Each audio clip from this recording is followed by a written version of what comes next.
want to talk a little bit about support and what that looks like. So is there somebody or people that did a really good job or continue to do a really good job in supporting you in this?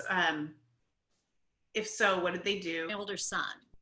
And partially was my children were 16 years apart, and he probably knows me better than anybody else. When I'm around him, is especially early on, was the only time I felt grounded. It wasn't necessarily because at that point he was in his 20s when Justin died, so it wasn't like he needed me to take care of him. So I didn't have that, but I had someone who could still treat me totally normal and who seemed to know when to talk, when not to talk, when to be nice, when to not be nice. And I don't mean mean, but just normal, Right. instead of the whole, oh, every time you're around. My sister is probably still, I would say, is my rock. The year before my son died, her husband died, and she experienced that loss. She has never tried to compare her loss to mine, but she understands that so much more comes with grief than most of us know.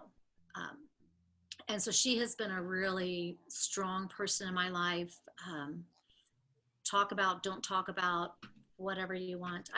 Are there any common threads of what they do that makes that support helpful? I think the common thread would be is that if I'm having a bad day, that's okay. If I don't want to speak about Justin at all, that's okay. If I'm just having really a lot of fun, they don't pull away from that grief, because it's, I know it sounds really weird, but sometimes when you're having fun out with other people,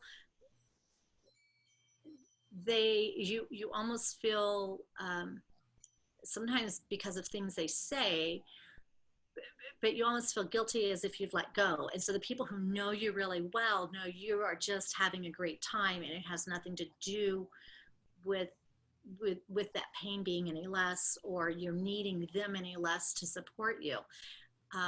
I don't know if I'm making sense with that, but sometimes you just want to have a really good time. And early on, after Justin died, if I had a really good time, the way people acted around me was very strange. It was almost like they wanted me to fit into their mold of this sad mom, which I was very sad. I don't even think they had any clue how big the grief was. But it was almost like it was their goal to make me smile, laugh, whatever, versus it just let you be.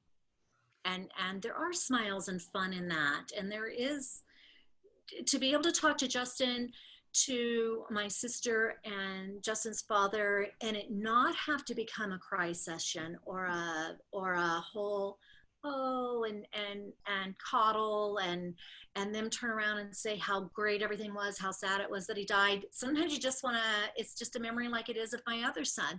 Oh, when he was this, he did this. And you want to be able to have that conversation and just keep moving that conversation, and that I could do with them.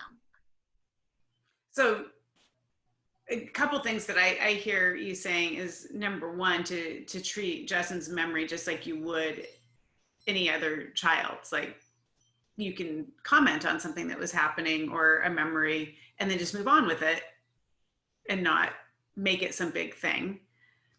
Right. And sometimes with friends, they want to make it a big thing because they think that is supporting you. They think that if I mention his name, maybe I want basically a counseling session. I don't know, or want to be able to discuss it. And sometimes I just want to say how funny it was when he stood up in his red wagon. Right. And even if that brought a tear to my eye, I don't want it to become a big thing. I want to be able to talk about my child because he is still such a part of my life. He's part of my heart. He was part of my world. And sometimes when I talk about him, it will turn into a cry session, but I don't want it to be like a memorial service every time I bring his name up. You wish you could talk about him like everybody talks about their kids. They're still. Absolutely. And then the other thing that I heard you saying was, I think it's a really important point, is that grief and happiness are not mutually exclusive. That you can be in deep, profound grief and still laugh and have a good 5 minutes or even a good 5 hours, and it doesn't negate the grief. Right. Or even a good 5 days. Yeah. And so what's one thing that you would like to share with people about losing a child that they don't know? It is, I think that it's not like any other loss because every stage, like I said, last year we celebrated my kid's 16th birthday, and you every you, I guess every loss changes your life, but I think a loss of your child maybe changes your life, especially if they were still in the growing up ages, because every year you would have been doing something different with them, watching them. I at the beginning, I very much worried, and it sounds so unrealistic because I know he was dead, but I worried if he was scared because 7-year-olds aren't supposed to be without their mom and dad. And what about, is there anything that you'd like to share with people that have not been um, in the situation that you have, that haven't lost a child, that, oh, I just wish they would understand this one thing?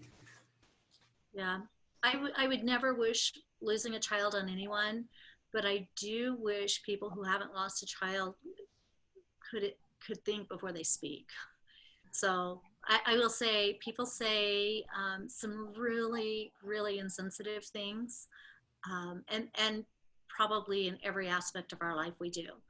But if they could hear some of what they say the way that we hear it, um, I think mainly I would say think before you speak, um, and appreciate every moment you have.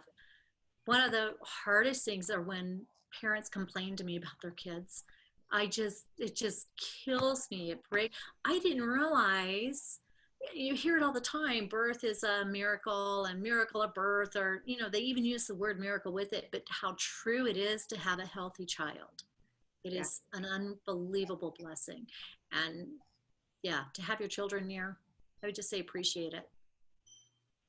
And don't be scared. Don't be scared to tell me about your kids. Don't be scared of that. Don't complain to me about your kids, but I still want to hear about them.